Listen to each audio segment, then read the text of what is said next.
seguridad que tenemos en Argentina. Estamos con Marcelo Saín. Marcelo es doctor en Ciencias Sociales por la Universidad de Campiñas, es especialista en seguridad, es creador también de la primera Policía Democrática, la PCA, la Policía de Seguridad Aeroportuaria, y es diputado provincial por Nuevo Encuentro. Marcelo, muchísimas gracias por venir. El gusto es mío, gracias a ustedes. A ver, contanos un poco, porque digamos, la situación fue durante por lo menos 15 días de una vulnerabilidad total en términos sociales, y pareciera ser que toda la forma de convivencia de una sociedad estaba en manos de un grupo de gente que son las policías provinciales.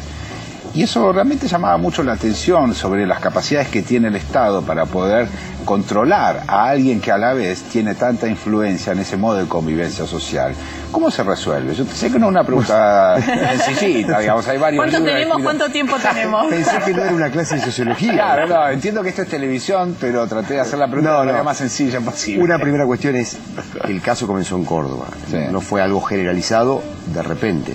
Significa que había un problema laboral policial muy severo. Yo no dejaría de prestar atención a que hay un clima de problema laboral en las policías, porque ahí se convive trabajadores en situación muy precaria desde el punto de vista laboral, con condiciones materiales de trabajo complicadas, con un esquema salarial que los obliga al doble empleo y por ende a la desprofesionalización. Independientemente de lo que sean esas instituciones como dispositivos estatales, esto es un problema serio.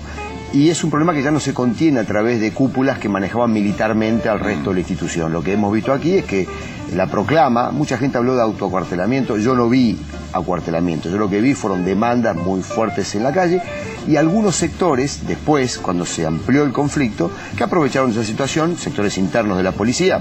Mar del Plata, en el centro, claramente hubo liberación de zona.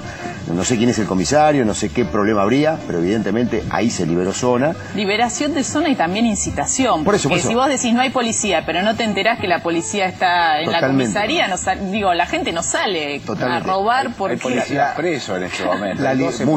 Muchos policías. 14 policías presos. No, bueno, más inclusive. En todo el país cerca de unos 50 policías, pero ahí la liberación de zona es la abstención de intervención y un acuerdo con los sectores criminales. Claro. Vos podés decir, bueno, de aquí en adelante yo me abstengo de intervenir, pero si no hay un acuerdo y un concernimiento con el sector, con sectores sociales o sectores criminales, no funciona como dispositivo de presión. Y algo de eso ocurrió.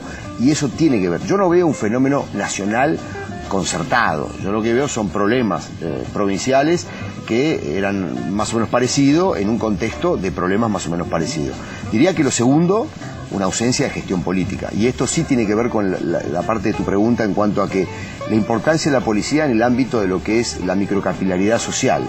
A ver, la policía es el dispositivo estatal más capilarmente distribuido en la sociedad que hay. No hay ningún órgano estatal que llegue a los fondos de la sociedad como la policía. Diría más, justamente es un instrumento muy útil, lo ha sido históricamente, para gestionar la conflictividad de los sectores excluidos, de los sectores populares. Por eso es tan fácil para la policía cuando quiere tener una presencia territorial como no lo tiene ninguna otra agencia estatal.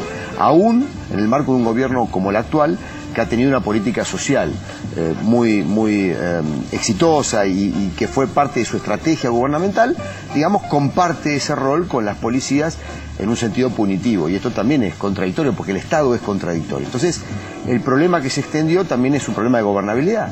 Y yo llamo la atención a la ausencia de capacidad de gestión política de los gobiernos provinciales. ¿Por qué? Porque siempre le han dado el manejo de la seguridad a las policías. Cuando éstas entran en crisis no hay resto político, no hay dispositivo político con capacidad de poder intervenir para que esa crisis, que es una crisis puntual, quizá laboral, no se extienda o no se convierta en una crisis político-institucional, que fue lo que vimos. Hay una sensación social extendida que las policías son corruptas, ¿no? Está instalado porque donde se investiga un poco se encuentra connivencia entre el delito y uniformados. Ahora, ¿hay posibilidades de reformar eso? A ver, hagamos un diagnóstico correcto. Yo dije, hay policías pobres y cúpulas ricas, y esto es fuerte. A eso agregamos, son grandes dispositivos. Esto no lo dijiste fuera de aire, no lo dijiste ahora. Habría que decirlo de vuelta. No, pero dije, hay policías pobres, sí. Y hay policías que trabajan en situación precaria, y hay comisarios que son ricos, que son los gerentes de la financiera del crimen. Es muy fuerte lo que decís, gerentes de las financieras del crimen. Pero si uno lee atentamente los diarios, sin estar en este tema, con un poquito de atención cotidiana, uno da cuenta de esto. A ver, acá hubo un pacto hace 20 años de la clase política argentina con las policías de que el asunto del crimen es un asunto policial y que la gestión del crimen debe ser llevada a cabo en el Estado por la policía. Y la política admitió que esa gestión la haga a través inclusive de la participación de la policía en el crimen, regulando el crimen.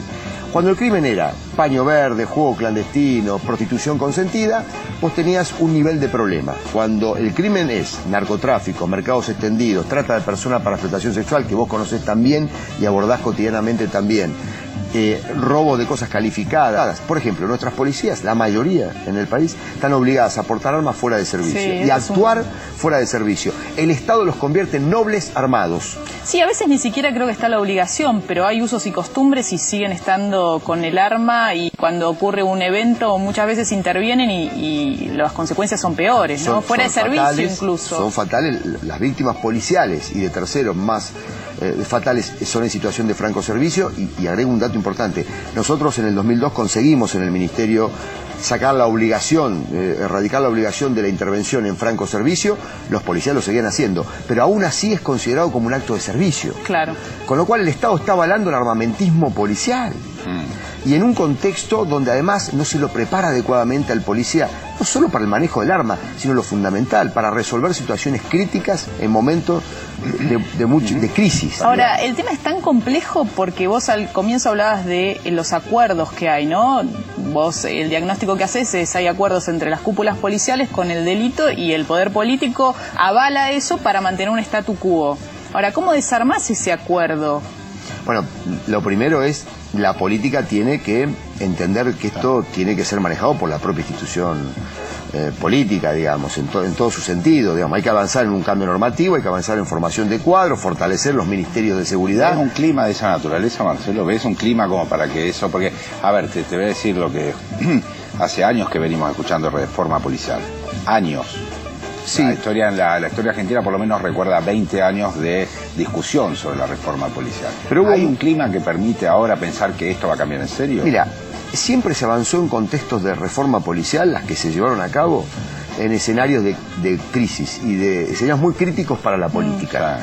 Bueno, yo creo que acá se puso en tela de juicio, digamos, una cierta gobernabilidad política de la seguridad. Me parece que es una buena ocasión para avanzar en eso. Con Capitanich hemos trabajado 3 años en el Chaco, digamos, sentando nuevas bases legales y normativas a nivel de seguridad pública, a nivel policial. Yo creo que él es consciente de esto, creo que la presidenta ha dicho la necesidad de apropiación política de los asuntos de la seguridad pública. Me parece que están sentadas las bases para eso. Advierto igualmente que la tendencia de los gobiernos es rearticular el pacto porque ve muy costoso el camino, digamos, de la reforma. No es sencillo, porque tenés que tocar negocios, tenés que mover andamiaje político. A ver, reformar la policía es reformar la política. Esto es lo más problemático. Si fuese solo un problema policial sería más fácil, pero la política tiene que dejar de gestionar la inseguridad y el crimen a través de acuerdos espurios con la policía, ¿no? Marcelo, muchísimas gracias por tu tiempo, clarísimo.